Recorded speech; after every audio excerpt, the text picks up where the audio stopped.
and talking about the challenges or what it would take to mop up all the arms in the wrong hands in the society and in Nigeria. Now, I have with me in the studio Darlington Umoru. He's going to help us make sense of some of these issues, especially considering the latest developments in parts of the country. Darlington, good morning. It's good to have you join me. Good morning once again. Great. Thank you. Now, there has been much talk about the issue of proliferation of small arms in Nigeria, in the West African region, and in sub-Saharan African countries, and even farther than that. But the latest NSAS protest that hoodlums took advantage of and, invaded, burned down police stations and looted the armory and all of that, taking away some of the ammunition that are still today. Some of them are still in the hands of some of those unknown people. Others have been recovered. How compounded is the issue that we have been looking at from that window? Very much compounded because we have too much illicit arms, particularly the small arms now in the wrong hands. Of course, you know that every firearm that is manufactured is meant for just two basic reasons, either to maim or to kill. The business interest is for the manufacturer to make money, and then who needs the small arms? For the benefit of a doubt, the difference between the small arm and the light weapon is that basically we're talking about firearms. The small arm is that is handled by just one person, while the light weapon is that is handled or used by more than one person. One person is loading, the other person is firing. Why do the non-state actors need the firearm? And then who is found under that umbrella? We're talking about armed robbers, we're talking about kidnappers, we're talking about even terrorists and bandits now. Terrorists and all of them. They all fall under that category. The smugglers, the drug cartels, the armed smugglers. They need it. That's why it is very much dangerous. Those who looted the police armory, what do they need the firearms for? That's the question you ask yourself. We have too much of it in circulation already. Yeah. If we have too much of it, what will be the effect? For those who want to go into armed robbery, kidnapping, and all of that, they need the firearm. The state actors do not need the illicit firearms, whether the locally manufactured or the ones that come in. Don't forget that Nigeria, for instance, if you're not even looking at the recent happening where the police armories were looted, you're talking about porous borders and how these small arms and light weapons come into Nigeria. Nigeria is bordered by 4 countries: Cameroon, Republic of Benin, Chad, and Niger. In Lagos, our border is even fair. If you go to some borders in the north, they are as porous as anything. Now, the more of firearms you have in circulation, it becomes even dangerous for the common man. Now, looking at it from that window, I wonder how challenging it will be for the police or all the security agencies to trace some of these. We've seen some, in the past, we've seen some state governments, even federal government at a time, giving amnesty to those who hold some of these things, especially within the states, and to return them within a period of time. How effective is the strategy of amnesty? Well, don't forget that the man who introduced amnesty is late, the late President Yar'Adua. Shortly after he died, Jonathan took over the reins of government. And then what was the essence of the amnesty?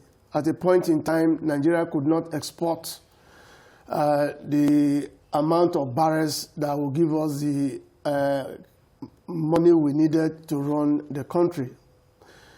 The Niger Delta militants, I call them freedom fighters, were blowing up pipes everywhere.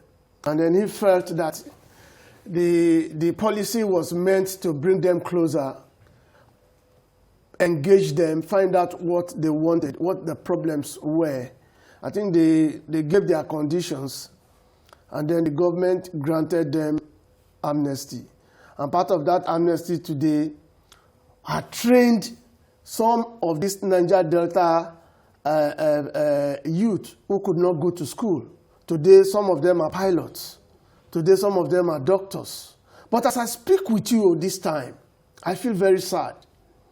A lot of them have been abandoned because subsequent governments could not really continue with the same policy the way it was. Yeah, but at what point were they supposed to get trained and then become independent? It's a continuous program. A continuous program for life?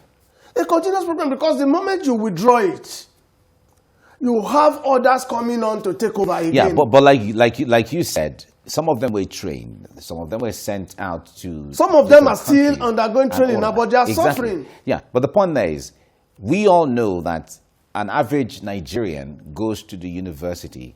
Within 4 years, you graduate. And when you graduate, you go for your NYSC if you want to. And then from there, you become independent, you get a job. We know the difficulty in getting jobs for everyone. But the point there is that you become independent. So if government is going to keep funding, well, that's a different topic for another day if we have to talk about that. But the point there is, my focus now is the issue of state governments at different times offering amnesty for light weapons, for people to drop them and all of that. How effective is that strategy as a way of a mop-up of firearms? State governments specifically, I don't think it's state government that have really been doing that, except for what we saw in Benue and one or two places. But apparently we have the Presidential Committee on Small Arms and Light Weapons, which still exists at the level of a committee. Of course, they exist at the convenience of Mr. President, because they are not yet a commission. But in terms of mopping up small arms and light weapons, it's actually a program by the United Nations. Okay, but each country is supposed to have a commission. I think right now in Africa, there are just 2 countries, the Gambia and Nigeria, that are still operating at the level of a committee, which meant that they are not carried along in the budgeting of the nation. The president, if he wakes up on his bad side one morning, could just scrap it because it's not backed by law. Yeah. But I think a bill is going through the National Assembly to transform them to a commission. It used to be NATCOM. NATCOM was transformed into, I think under Jonathan, became a committee, right now. But specifically, it's their responsibility to liaise with other bodies to do the mopping. Not really state. How much will state government do? And how much are they ready to do?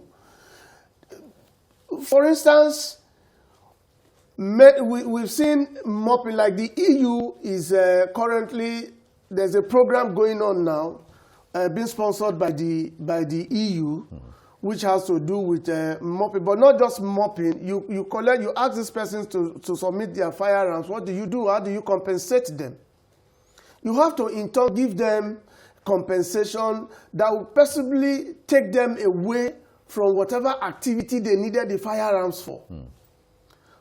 So far, Presscom had a way of liaising with states, hosting these programs, but basically these programs are either financed by the UN, the EU, or ECOWAS.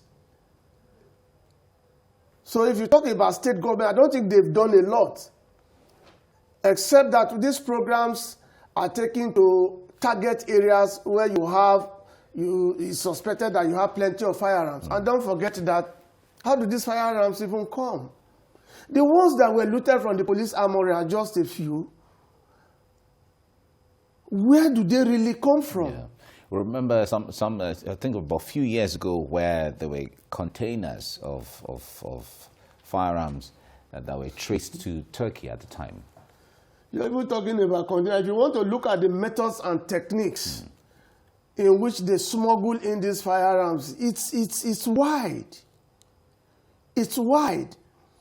I did a lecture on arms smuggling recently under the Presidential Committee on Small Arms and Light Weapons, where we trained. We had a workshop where we trained the security agencies, and then we looked at specifically how these firearms come into this country, these small arms and light weapons. My brother, you will marvel. Even the ones that come from the factory direct, you discover that they are ordered direct from the factory, whether from Russia, America, or some of these countries where they are being manufactured. But along the line, they have a destination point. Yeah. But on the high sea, before they get to the destination point, you discover that the stock that was taken from the factory will not be the exact stock that will be delivered that will get to the destination point. Why is that? Because the cartels who deal on firearms it's business for them, huge business, they make a lot of money. But the thing is, when these firearms are recovered, they are traced. Okay? You have the tracing system to even know who was supposed to have them and where they were supposed to be, ordinarily only if they are recovered. But when they are not recovered, what happens?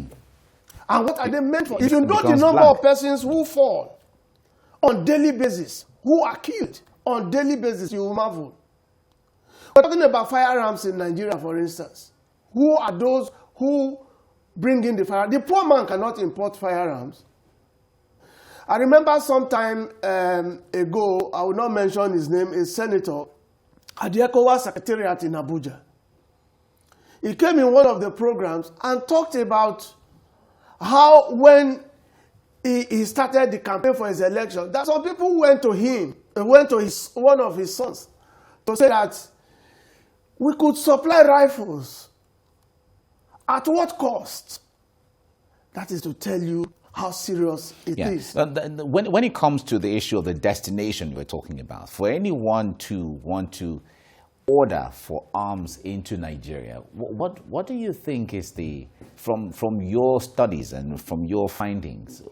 You are not a state actor, you're importing weapons. To what end? Anybody cannot just import weapons. That's what I'm saying. It's not a business for any man who would import. The country, for instance, every country has its own mechanism through which they import arms for their use. Now, except if you're looking at the illicit ones, okay, the ones that are done by the wrong people, they have a way of going about it.